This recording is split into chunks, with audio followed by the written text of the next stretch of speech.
जैसे जैसे घोड़ा गाड़ी काली घाटी की ओर बढ़ रही थी, ठिठुरन भी बढ़ती जा रही थी। ठंड के अलावा रात को भेड़िए बन जाने वाले प्रेतों का डर सबकी हड्डियां तक जमाए दे रहा था। ये आवाज कैसी है? शायद उधर पहाड़ियों के पार तूफान आया है, जल्दी इधर भी आएगा। हाँ, अरे जल्दी चलो। जैसे जैसे घड़ी की सुई आगे बढ़ रही थी, तांगे वाला और बेरहम होता जा रहा था। तभी पहली बार दूर से आती भेड़ियों की आवाज सुनाई दी और साथ ही तांगे वाला पहली बार बोला, 1 घंटा पहले पहुंच गए। आ गई काली घाटी? और क्या, भेड़ियों की आवाज सुनी को नहीं, इसके आगे से उन्हीं का राज शुरू होवे। पर थमे लेने वाला तो आया को नहीं अभी तलक है? बोलो क्या करें? मैं उतर जाता हूँ यहीं। माथा फिर गया है थारो, जान को नहीं प्यारी। यहाँ 10 मिनट भी खड़े रह गए तो भेड़ियां फाड़ खावेंगे, थमे हड्डी तक चबा जावेंगे। तो फिर क्या करूं? इंतजार ही करना पड़ेगा, और चारा को नहीं।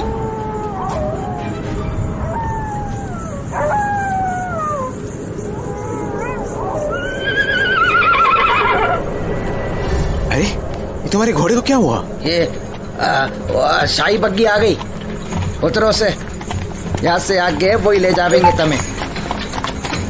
वो सचमुच शाही बग्गी थी।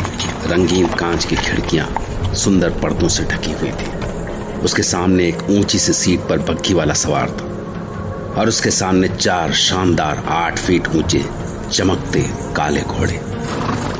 एक ही पल में रणविजय का डर भाप बनकर उड़ गया। बग्घी देखकर ही लग रहा था कि उसका क्लाइंट उसकी अच्छी खातिर करने वाला था।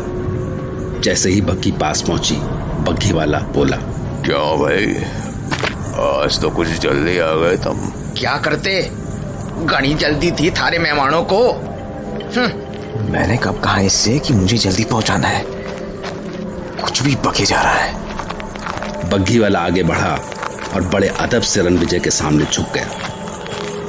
हमारे साथ चलो। हाँ चलो। जरा रुको से।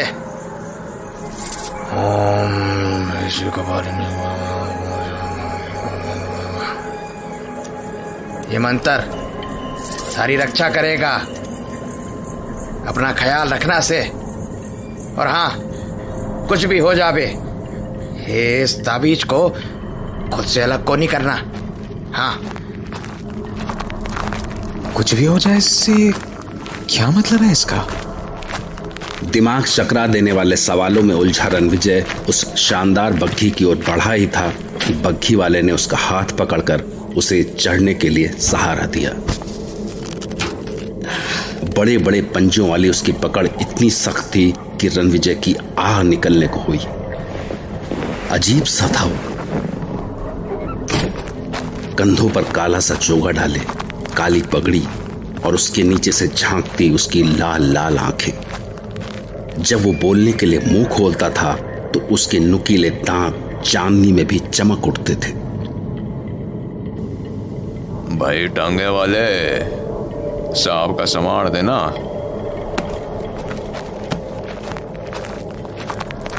बग्घी वाले ने रणविजय का बैग लिया और अंदर उसके पैरों के पास डाल दिया। बग्घी अंदर से शानदार थी। नर्म गद्दीदार सीट्स और मखमली पर्दों के अलावा पैरों के नीचे बिछी मोटी कालीन। मालिक तेरा ख्याल रखने को बोले आप खास मेहमान उनके।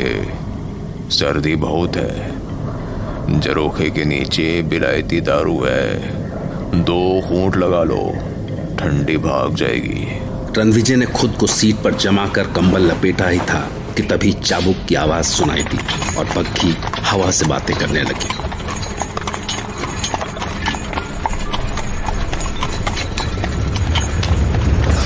घोड़ों की रफ्तार से लग रहा था जैसे वो और भी जल्दी में थे।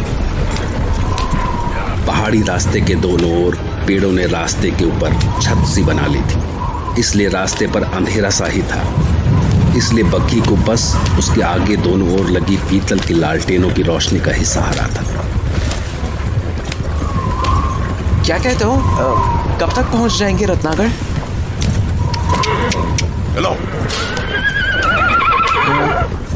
हाँ भाई, कुछ पूछा मैंने, कोई जवाब नहीं। ये जगह ही अजीब नहीं है, यहाँ के लोग तो उससे भी अजीब है।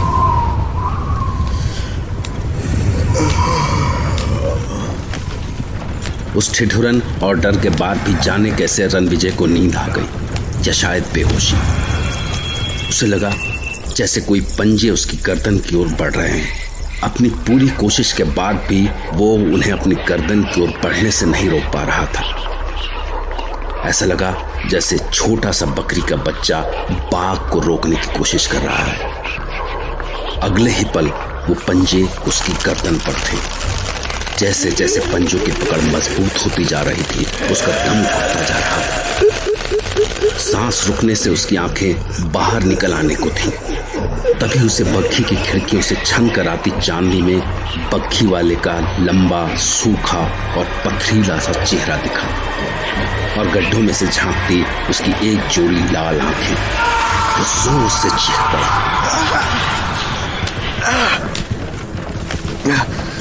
क्या हो गया सा? कोई अंदर आ गया क्या? नहीं, कोई सपना था शायद। सपना था शायद। हाँ।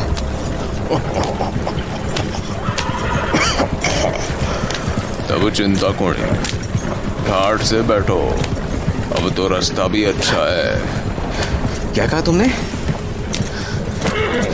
कोई अंदर आ गया क्या? क्या मतलब? कौन आ सकता था अंदर? जान दो सा। वो सब ना जानो तभी अच्छा। क्या बक रहा है ये? कोई क्या ना जानो? कौन आ सकता है गाड़ी के अंदर? कहीं वो। रणविजय बग्घी के अंदर किसी के घुस आने के ख्याल से ही इतना डर गया था कि वो उसे ढूंढने लगा। सीट के नीचे, पर्दे के पीछे, जहां भी ढूंढ सकता था ढूंढने लगा। कहाँ है?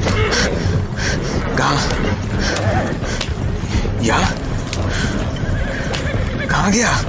कहाँ है वो? अंधेरे में कुछ दिख भी तो नहीं रहा। शायद आया ही ना हो अंदर।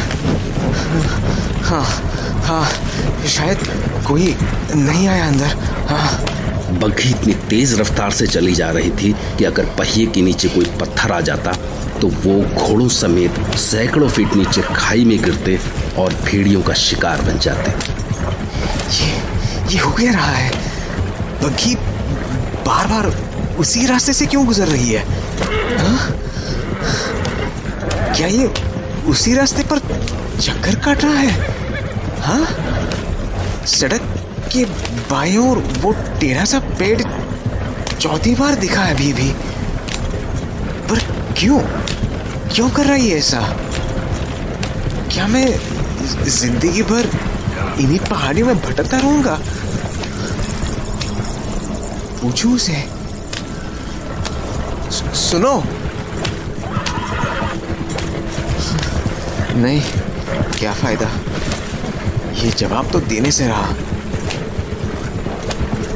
कुछ देर बाद उसे वक्त का ध्यान आया और उसने अपनी पॉकेट से निकालकर माचिस जलाई। समय क्या हुआ है? 12:30। हे भगवान, उस सवारी ने कहा तो था कि काली घाटी में आधी रात के बाद भेड़िए बन जाने वाले प्रेतों का राज होता है। तो क्या ये जानबूझकर रास्ते में आधी रात कर देना चाहता था?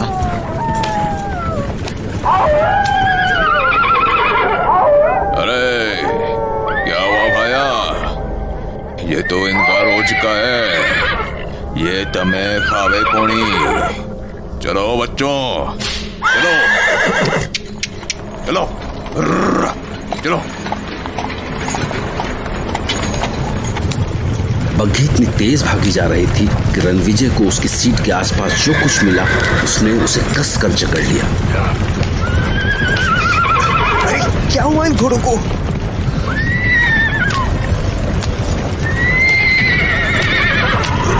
रोको ही नहीं है। भगवान के लिए इन्हें रोकते क्यों नहीं?